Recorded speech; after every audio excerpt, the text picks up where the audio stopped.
आदरणीय अध्यक्ष महोदय, मैं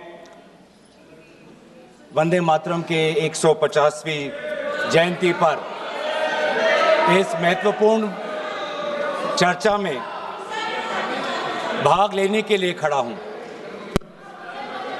और अपने वक्तव्य के शुरुआत में मैं बंगाल के उस पवित्र भूमि को नमन करना चाहता हूं जिस भूमि से ईश्वर चंद्र विद्यासागर आए, राजा राम मोहन रॉय जी आए, बंकिम चंद्र चटर्जी आए, स्वामी विवेकानंद जी आए, औरबिंदो घोष जी आए, खुदीराम बोस आए, कबीर नजरुल इस्लाम जी आए, रविंद्रनाथ टैगोर जी आए और सुभाष चंद्र बोस जी आए। वाकई में बंगाल की इस पवित्र भूमि में एक अद्भुत ताकत है, जिस भूमि ने हमारे देश को ना सिर्फ हमारा राष्ट्रगान दिया, लेकिन राष्ट्रगान के साथ हमें राष्ट्रगीत भी दिया। और कहीं ना कहीं मैं इस समय पर, क्योंकि स्वतंत्रता सेनानियों का उल्लेख किया गया, स्वतंत्रता संग्राम का उल्लेख किया गया, उस समय के कवि, लेखक जिन्होंने ऐसे शब्दों का प्रयोग किया, ऐसे कविताएं रची, ऐसे गीत रची, जिन गीतों के साथ, जिन शब्दों के प्रेरणाओं के साथ लाखों के तादाद पर स्वतंत्रता सेनानियों ने अंग्रेजों का जुल्म सहने की ताकत मिली।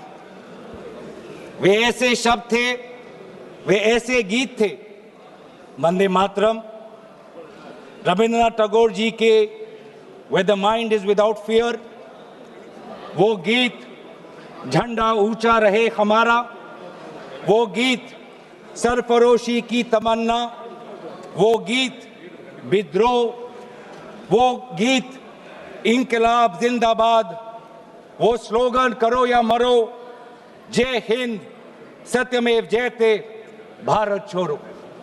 ऐसे कई नारे थे, ऐसे कई गीत थे, जिन गीतों ने, जिन शब्दों ने हमारे स्वतंत्रता संग्राम में हमारे भारत के समाज को ताकत दी।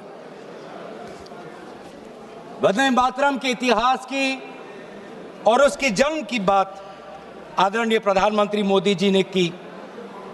हाँ, जो मंगल पांडे का जो विद्रोह था, उस विद्रोह के विफलता के बाद भारत में एक बेचैनी थी और अंग्रेजों का जुल्म और बढ़ गया था। और ऐसे वक्त में 1872 में बंकिम चंद्र चटर्जी ने, जो पूरे बंगाल में जो रेनेसांस चल रहा था, जो भाषा के संदर्भ में जो एक क्रांति चल रही थी, उस क्रांति में वो भी एक महत्वपूर्ण धारा थे।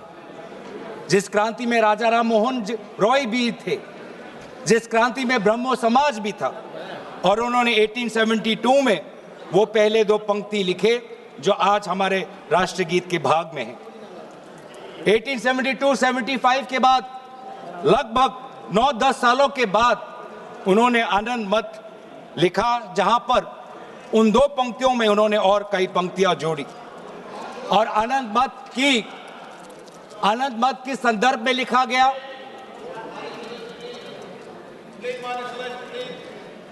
आनंद मत उस संदर्भ में लिखा गया जिस समय ईस्ट इंडिया कंपनी इस प्रकार के टैक्स हमारे किसानों पर लगा रही थी कि जीना बहुत मुश्किल हो गया था।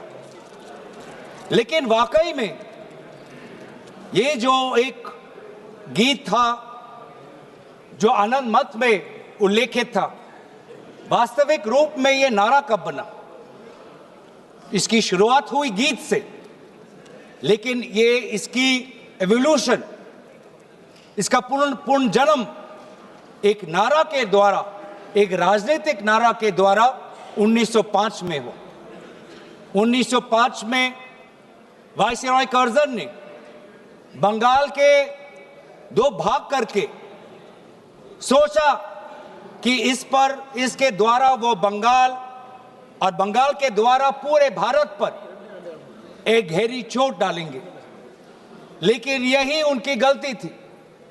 अगर मैं देखूं कि आधुनिक स्वतंत्रता संग्राम में वो कौन सा पल था जिस पल से भारत के स्वतंत्रता संग्राम में एक नई ताकत आई, वो 1905 के उस स्वदेशी आंदोलन से था। जो स्वदेशी आंदोलन बंगाल के पार्टीशन विभाजन के बाद उजागर हुआ और उसमें जैसे इतिहास में हमने पढ़ा है कि अरबिंदो घोष जी को एक ताकत मिली, वंदे मातरम का वो जर्नल, और उसके द्वारा जुगांतर पार्टी के द्वारा ये मैसेज गया कि हमें भारत को एक नई दृष्टि से, एक नई ताकत से, एक नई मंथन के द्वारा हमें विद्रोह करना है। और यही बात आने वाले समय में पूरे प्रदेश में ये फैला और व्यापक रूप से फैला। और ये बहुत, इस पूरे वंदे मातरम की जो यात्रा है, इस यात्रा को अध्ययन करना बहुत जरूरी कि कहीं बंगाल में, बंगाल के भाषा के क्रांति से निकला ये गीत जो 10 वर्ष बाद आनंद मठ के नॉवल में इसमें और पंक्तियां जोड़ी गई, बंगाल में एक राष्ट्र नारा बना 1905 में, और ऐसी प्रेरणा मिली जिस प्रेरणा से पूरे भारत में वो व्यापक रूप से प्रचारित हुआ। प्रचार होने के कई माध्यम थे। आदरणीय प्रधानमंत्री जी ने ग्रामोफोन का उल्लेख किया, लेकिन पैम्फलेट और पब्लिकेशन का भी एक बहुत महत्वपूर्ण भूमिका थी। ये पैम्फलेट और पब्लिकेशन के द्वारा बंगाल का ये नारा गया पंजाब में, गया महाराष्ट्र में, गया मद्रास में। ट्रांसलेशन के द्वारा आदरणीय सुब्रमण्यम भारती ने जिस प्रकार से 1905 में इसकी ट्रांसलेशन की, 1908 में इसकी ट्रांसलेशन की, तो कई जगह पे ये कन्नड़ में, तमिल में, तेलुगु में, अलग अलग भाषाओं में आनंद मठ और आनंद मठ के द्वारा पूरे वंदे मातरम की जो व्याख्या है, जो मूल भाव है, पूरे देश में फैला। खुदीराम बोस जी का उल्लेख यहां पे किया। और हां, जिस प्रकार से कोर्ट ट्रायल्स हुए, सिर्फ खुदीराम बोस जी का नहीं, अरबिंदो घोष जी के भी कोर्ट ट्रायल से पूरे देश को यह दृश्य दिख रहा है कि किस प्रकार से वंदे मातरम के द्वारा हमारे स्वतंत्रता सेनानी ब्रिटिश का विद्रोह कर रहे थे। और फिर सिर्फ स्वतंत्रता सेनानियों के बीच नहीं रहा, एक व्यापक रूप से ये छात्रों के बीच में ये समा गया। वंदे मातरम का उजागर राजामुंड्री आर्ट्स कॉलेज में किया गया, कोकानाडा आर्ट्स कॉलेज में किया गया, गोदावरी, कृष्णा, गुंटूर तक फैला। बांग्लादेश उस समय के मैमन सिंह सिटी कॉलेज तक पहुंचा। और यहां तक भी नहीं, बाहर जब जो हमारा तिरंगा ध्वज जब 1907 में पूरे विश्व में प्रकाशित किया, तो उस तिरंगा झंडा में भी वंदे मातरम उल्लेखित था। कला के द्वारा भी अवनींद्रनाथ टैगोर, उन्होंने एक पेंटिंग, एक चित्र इससे प्रेरणा लेते हुए किया। तो कहीं ना कहीं हमारे पूरे स्वतंत्रता संग्राम में कला, साहित्य का एक बहुत महत्वपूर्ण भाषा और बहुत महत्वपूर्ण भूमिका रही है। राजनीतिक नारा से, जैसे कि कहा गया, राष्ट्र में इसको एक राष्ट्रीय तवज्जो मिलने लगा। और इस वंदे मातरम को सिर्फ एक राजनीतिक नारा नहीं, लेकिन राष्ट्र गीत से इसको देखा जाए, ये तवज्जो, ये महत्व अगर कोई किसी राजनीतिक दल ने दिया तो वो कांग्रेस पार्टी। कांग्रेस पार्टी ने जब 1905 का स्वदेशी आंदोलन भी नहीं हुआ, 1896 में कलकत्ता में कांग्रेस के अधिवेशन में गुरुदेव रविंद्रनाथ टैगोर जी ने खुद वंदे मातरम को एक मधुर वाणी में उन्होंने उसका गीत प्रदर्शित किया। और बाद में उन्होंने एक चिट्ठी में लिखा भी पंडित नेहरू को, that the privilege of originally setting the first stanza of Vande Mataram to the tune was mine when the author was still alive। और कहीं ना कहीं ये भी बताने की बहुत जरूरत है कि रविंद्रनाथ टैगोर जी बंकिम चंद्र चटर्जी को बहुत करीबी से उनको मिले और बंकिम चंद्र चटर्जी ने काफी समर्थन भी रविंद्रनाथ टैगोर जी को दिया। 1905 में स्वदेशी आंदोलन भी हुआ और 1905 में कांग्रेस का बनारस में अधिवेशन हुआ, जिस बनारस के अधिवेशन में अध्यक्ष कर रहे थे जी.के. गोखले साहब। और दोबारा 1905 के उस बनारस के अधिवेशन में सरला देव चौधरी जी ने वंदे मातरम का गीत प्रदर्शित किया। लेकिन इस 1905 के बनारस के अधिवेशन में उन्होंने वंदे मातरम में एक बहुत ही महत्वपूर्ण संशोधन वो लाए। वो संशोधन क्या था? जनसंख्या की। जो ओरिजिनल वंदे मातरम था, उस वंदे मातरम में जिस जनसंख्या का उजागर किया था वो था 7 करोड़ का। क्योंकि उस समय बंकिम चंद्र चटर्जी जिस संदर्भ में लिख रहे थे तो वो बंगाल के संदर्भ में लिख रहे थे, जिसमें बिहार भी था, उड़ीसा भी था, असम भी था, और इसीलिए उस संदर्भ में उन्होंने लिखा 7 करोड़। लेकिन जब 1905 में बनारस का अधिवेशन हुआ, उस 1905 के अधिवेशन में सरला देव चौधरी जी ने उस 7 करोड़ को 30 करोड़ करके पूरे एक राष्ट्र का तवज्जो वंदे मातरम को दिया। और वैसे ही महात्मा गांधी ने इंडिया ओपिनियन में उन्होंने लिखा, और 1907 में अरबिंदो घोष ने संध्या के मैगजीन में लिखा कि we want swaraj for all sons of mother India. What we want is that Hindus and Muslims both should come together to bring about swaraj in unison. फिर अभी आप बात आते हैं जो मूल बात आदरणीय प्रधानमंत्री मोदी जी ने कही। आज उनके पूरे भाषण को मैंने बहुत गौर रूप से सुना, और उनके पूरे 1 घंटे के भाषण का 2 उद्देश्य था। पहला उद्देश्य यह था कि उनके बातों को सुनकर ऐसे लग रहा था कि आपके राजनीतिक पूर्वज खुद ब्रिटिश के खिलाफ लड़ रहे थे। ऐसे लग रहा था कि आपके राजनीतिक पूर्वज ने ब्रिटिश के खिलाफ विभिन्न आंदोलनों में भाग लिया।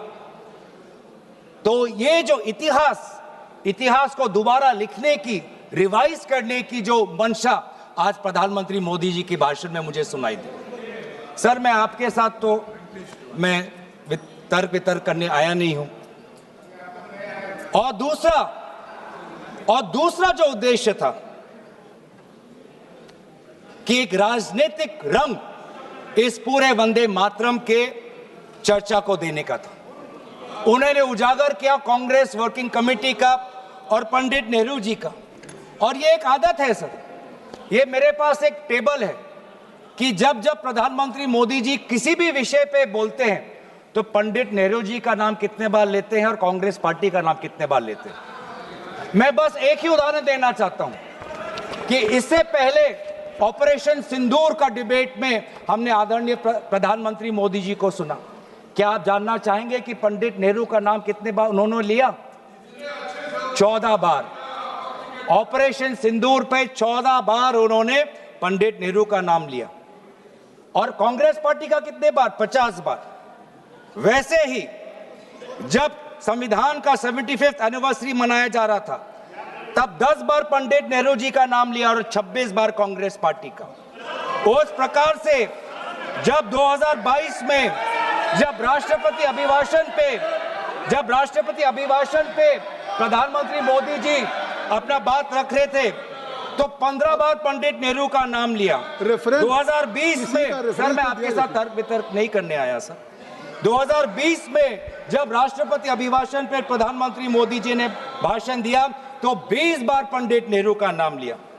तो इसीलिए उनका आज दूसरा उद्देश्य तो मैं समझ गया, लेकिन बड़े विनम्रता से मैं आदरणीय प्रधानमंत्री मोदी जी को मैं कहना चाहता हूं और उनके पूरे मैं दल को कहना चाहता हूं और पूरे इनके ढांचे को कहना चाहता हूं, आप चाहे जितना भी कोशिश कर लो, आप पंडित नेहरू जी के जो उनका योगदान था उस पे एक भी काला दाग आप लगाने में सक्षम नहीं होंगे। आप चाहे पूरे कोशिश कर लो, आप एक भी उन पे काला दाग लगाने में आप सफल नहीं होंगे। हाँ, कांग्रेस वर्किंग कमेटी में और उससे पहले मुस्लिम लीग का विद्रोह था। मुस्लिम लीग ये कहना चाहती थी कि पूरा वंदे मातरम को बहिष्कार करना चाहिए, पूरे वंदे मातरम को बहिष्कार करना चाहिए। लेकिन मुस्लिम लीग को यह अधिकार कहां से मिला? और क्या मुस्लिम लीग के अनुसार हमारा देश चलेगा? क्या मुस्लिम लीग के अनुसार क्या कांग्रेस पार्टी चलेगी? कतई नहीं।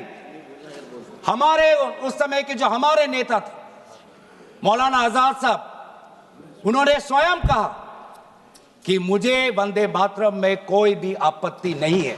यह फर्क है कांग्रेस के मौलाना आजाद और मुस्लिम लीग के जिन्ना के बीच में। और उन्होंने लाख कोशिश करने के पश्चात भी, लाख दबाव डालने के पश्चात भी 1937 के कांग्रेस वर्किंग कमेटी में के सेशन में यह निर्णय लिया गया कि जहां पर भी नेशनल गैदरिंग होगी वहां पर हम शुरुआत में वंदे मातरम के पहले दो पंक्तियों को हम गाएंगे। इस सिद्धांत को मुस्लिम लीग ने बहुत बड़ी इसकी आलोचना की, बहुत बड़ी आलोचना की, और आलोचना हिंदू महासभा ने भी की।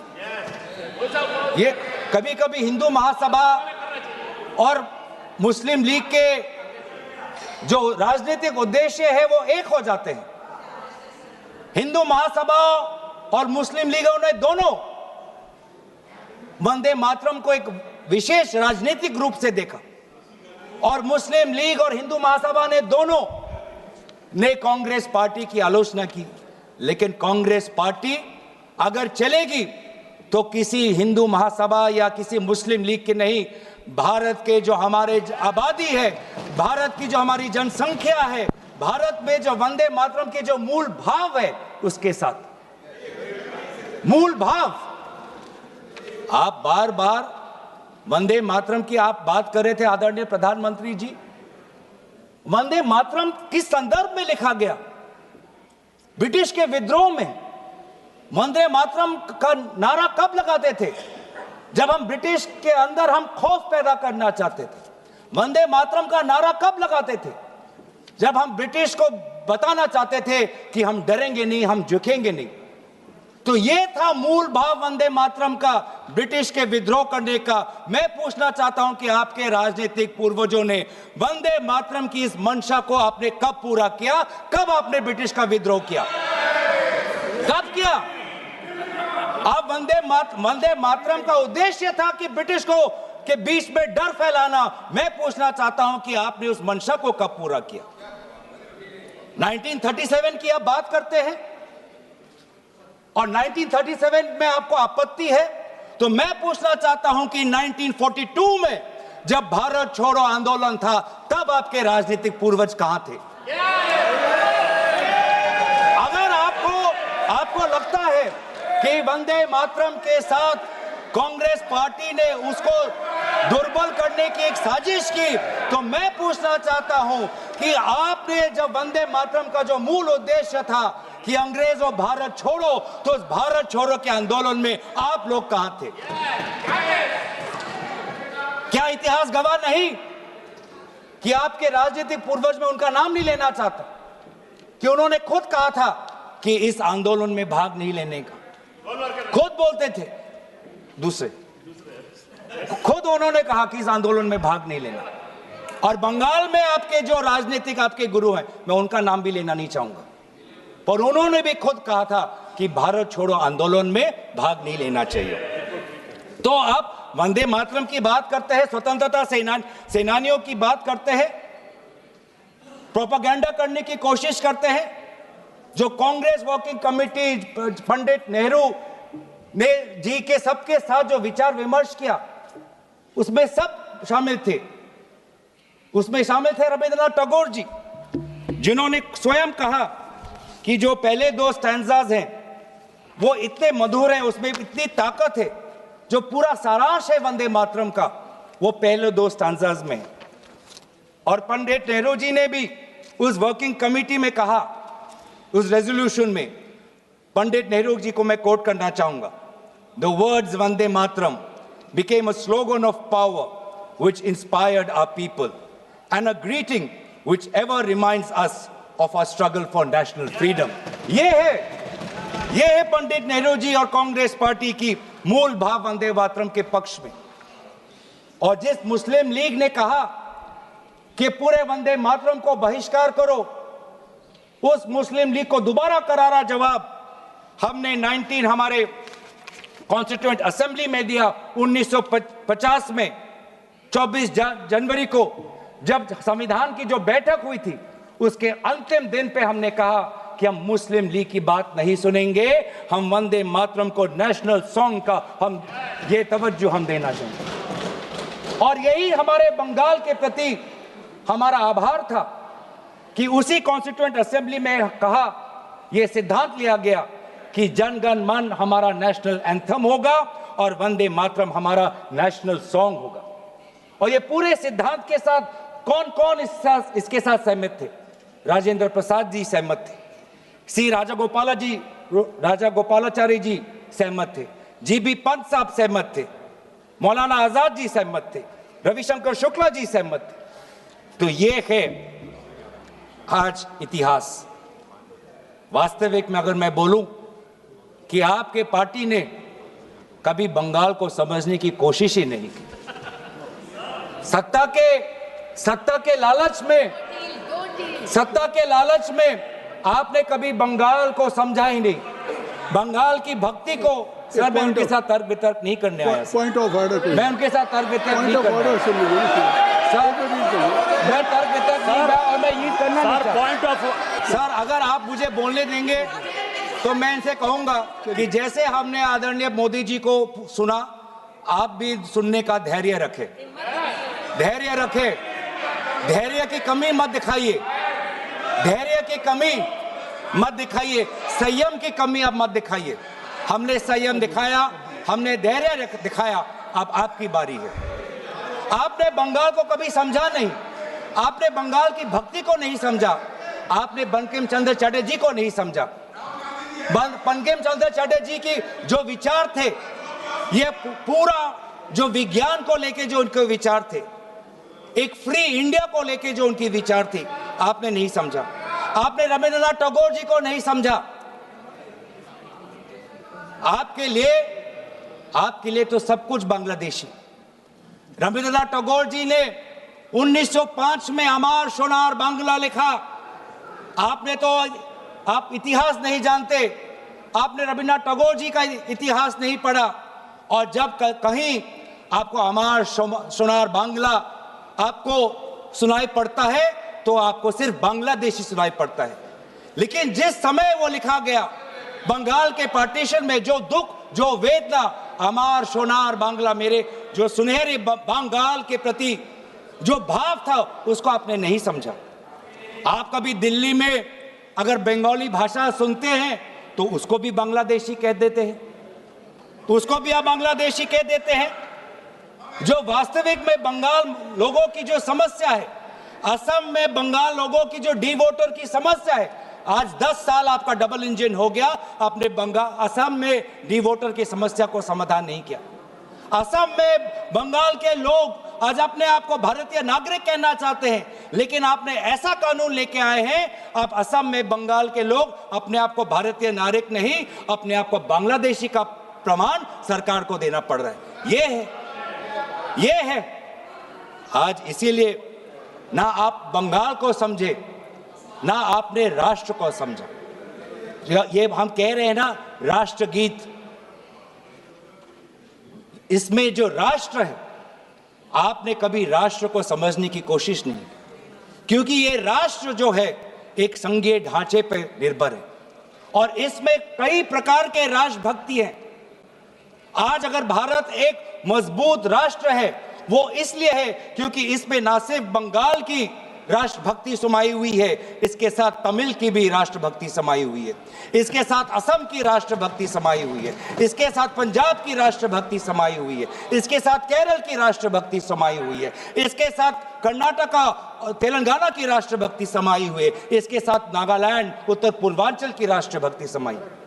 लेकिन आपने कभी समझा ही नहीं। हमारे सारे प्रदेशों की राष्ट्रीय भक्ति समाई हुई है, तब जाके भारत को हम एक मजबूत राष्ट्र बना सकते हैं।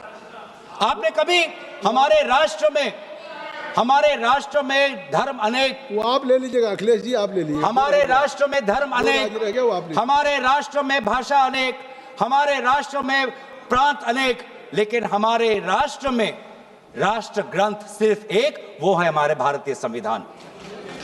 वो है हमारे भारतीय संविधान।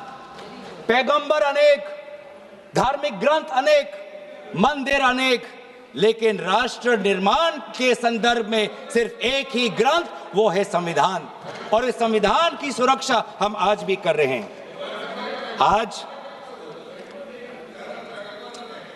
आज राष्ट्र की बात आप करते हैं, मैं पूछना चाहता हूं कि आपने जो हमारा नेशनल एंथम है, आप चाहते थे कि वंदे मातरम हमारा नेशनल एंथम बने, लेकिन जब पूरे देश ने जन गण मन को नेशनल एंथम, रविंद्रनाथ टैगोर जी के द्वारा रचित जन गण मन को नेशनल एंथम का तवज्जो दिया, तो आपके राजनीतिक पूर्वजों ने लगभग 52 साल आपने ना राष्ट्रीय तिरंगा अपने शाखाओं में लगाया, ना राष्ट्रीय नेशनल एंथम अपने शाखाओं में कहा।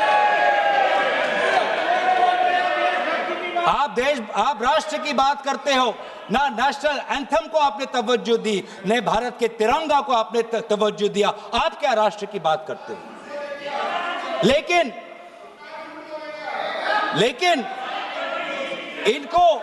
इनको सत्ता का, इनकी जो परिभाषा है सत्ता की, वो अलग है। इनको लगता है कि अगर सत्ता मिल गया तो पूरे राष्ट्र पर ये शासन चलाएंगे। यही फर्क है। मैं समझ, यही। धन्यवाद संजय जायसवाल जी, धन्यवाद। क्योंकि हमारे लिए सत्ता शासन का नहीं, हमारे लिए सत्ता सेवा का माध्यम है। सेवा का माध्यम, ये फर्क है। ये संजय जी को आप धन्यवाद दे रहे हैं। ये फर्क है। ये संजय जी को आप धन्यवाद। आपके साथ तो मैं नहीं करने, आपके साथ तो नहीं करना। ये फर्क है राजतंत्र और लोकतंत्र में। राजा शासन करना चाहता है और सेवक भारत के संविधान को सेवा करना चाहता है। ये फर्क है राजा और सेवक में। और आज यही हम देख रहे हैं कि आज हमारे भारत के लोग अनेक समस्या उठा रहे हैं, लेकिन उस समस्या का एक भी उल्लेख नहीं। सर, आज अगर हम राष्ट्र की बात कर रहे हैं, राष्ट्र के प्रति हमारे भक्ति की बात कर रहे हैं, राष्ट्र के प्रति आपकी सेवा के लिए धन्यवाद। सभापति महोदय, थोड़ा मुझे सुनिए। सभापति महोदय, मुझे हम राष्ट्र के प्रति हमारे कर्तव्य की बात के प्रति हमारे कर्तव्यों की हम बात कर रहे हैं। आज सदन पहली बार भारत के राजधानी में बम विस्फोरण हुआ, एक बार भी उसका उजागर आदरणीय प्रधानमंत्री मोदी जी नहीं किया। हम 150वीं जन्म जयंती वंदे मातरम की मना तो रहे, लेकिन क्या हम आज वर्तमान के भारत को सुरक्षा दे पा रहे हैं? क्या हमने दिल्ली के राजधानी में हमारे दिल्ली वासियों को हमने सुरक्षा दी? क्या हमने जम्मू कश्मीर में हमारे वहां के पर्यटकों को सुरक्षा दी? ये कर्तव्य नहीं है? हम कैसे मनाएंगे? ये वंदे मातरम की चर्चा पर है। सर, विकसित भारत की बात कर सकते हैं तो वर्तमान की बात भी कर ही सकते हैं। 2047 की बात कर सकते हैं तो 2025 की बात भी कर सकते वंदे हैं। मातरम के 150 वर्षों की यात्रा का आलोचना तो आज हम सुरक्षा की बात करते हैं। आज हम सुरक्षा की बात करते हैं। किसी की आलोचना नहीं की आज सभापति महोदय, प्रधानमंत्री ने किसी की आलोचना नहीं की। सभापति महोदय, तो इसलिए वंदे मातरम तक। सभापति महोदय, अगर वास्तविक में अगर 150वीं जन्म जयंती वंदे मातरम का पालन करना है तो हमें सुरक्षा देना होगा, स्वास्थ्य की सुरक्षा देनी होगी, आज दिल्ली में, पूरे उत्तर भारत में, गंगा तट पे जितने भी लोग हैं, किसान हो, श्रमिक हो, आज वो वायु प्रदूषण के कारण आज उनका वो सांस नहीं ले पा रहे। आज आप देखिए कि हमारे सीमाएं सुरक्षित है। पहलगाम के बाद आज पाकिस्तान के जो फील्ड मार्शल है वो हमारे अमेरिका के राष्ट्रपति के साथ बैठते हैं।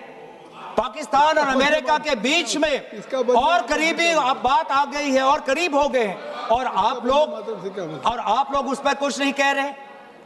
आज करेंसी, जब आपने एक टाइम पे कहा जब करेंसी बढ़ती है तो उम्र का उजागर है, आज तो भारतीय करेंसी।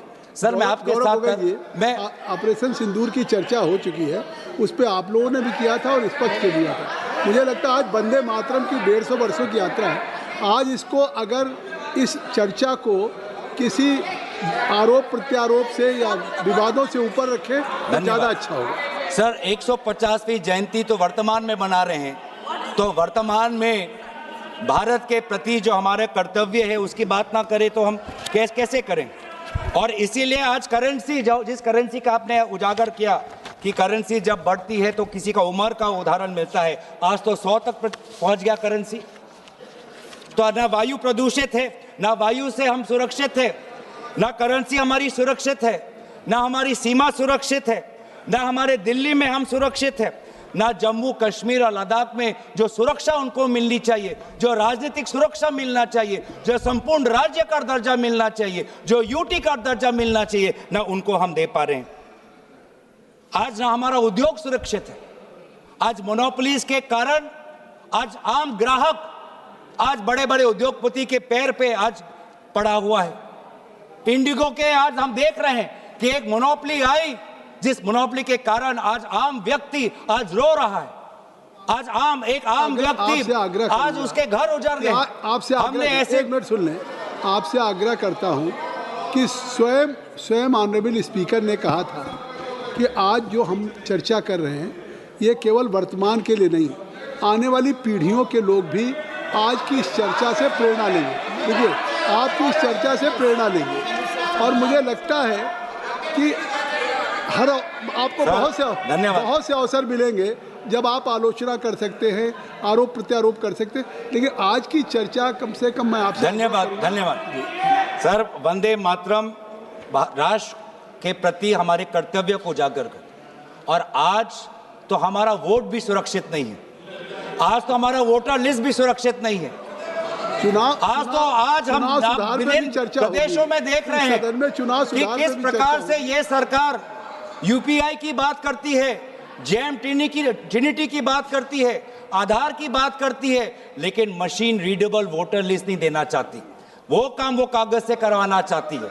तो ना आज वोट सुरक्षित है, ना आज स्वास्थ्य सुरक्षित है, ना सीमा सुरक्षित है, ना करेंसी सुरक्षित है, ना व्यापार सुरक्षित है।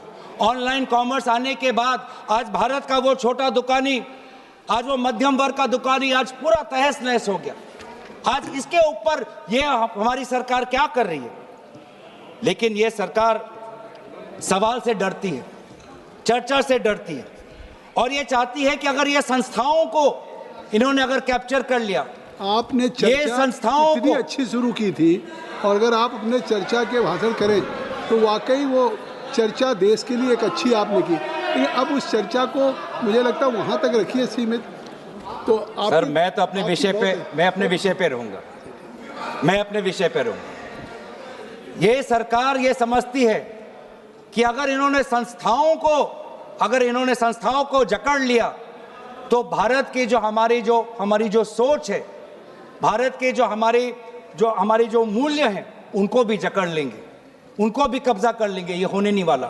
आप भले जुडिशरी को कब्जा कर सकते हो, आप भले निर्वाचन आयोग को कब्जा कर सकते हो, आप भले इनकम टैक्स को कब्जा कर सकते हो, आप भले ईडी को कब्जा कर सकते हो, लेकिन भारत के आवाम की लोकतंत्र, इसको जुडिशरी पे जो आलोचना हो रहे हैं ये कार्रवाई का हिस्सा नहीं होगा भारत के। तो सर ये आज हमारे भारतीय नागरिकों के आम जो अधिकार है उनको भी कब्जा करना चाहती है। जो वोट देने का अधिकार, जो स्वतंत्र विचार का अधिकार, किसी से प्रेम करने का अधिकार, अपने अनुसार विचार रखने का अधिकार, सरकार को आलोचना करने का अधिकार, सरकार को सवाल पूछने का अधिकार, इन अधिकारों को भी ये छीनना चाहती है। और अगर यह इन अधिकारों को छीनना चाहती है तो ये बंकिम चंद्र चटर्जी के काल्पनिक जो कल्पना के अनुसार जो भारत के जो सपना देखा था उसके विरोध में वो जा रहे हैं। जो रविंद्रनाथ टैगोर जी ने जो एक फ्री इंडिया का जो एक कल्पना की थी उसके विरोध में जा रहे हैं।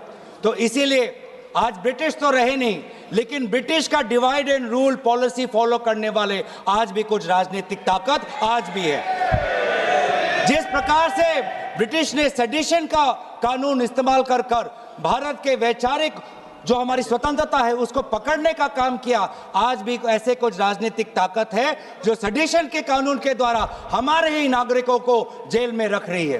तो इसीलिए आज हम उन ताकतों को कहना चाहते हैं कि हमारी पार्टी और विपक्ष की पार्टी और इंडिया अलायंस भारत के हम आम नागरिक के साथ खड़े हैं। और हम आज भी प्रतिबद्ध हैं कवि रविंद्रनाथ टैगोर जी के उस वो महान पंक्ति के प्रति, जिन पंक्तियों को मैं अंत में उजागर करते हुए मैं अपने भाषण को समाप्त कर दूंगा। Where the mind is without fear, where the mind is without fear and the head is held high, where knowledge is free, where the world has not been broken up into fragments by narrow domestic walls, where words come out from the depth of truth, where tireless striving stretches its arms towards perfection, where the clear stream of reason has not lost its way into the dreary desert sand of dead habit, where the mind is led forward by thee into ever-widening thought and action, into that heaven of freedom, my Father, let my country awake। इन्हीं पंक्तियों के प्रति हम हमेशा कार्यबद्ध रहेंगे और यही कहते हुए मैं अपनी वाणी को समाप्त करना चाहता हूँ। धन्यवाद। जय हिंद, वंदे मातरम।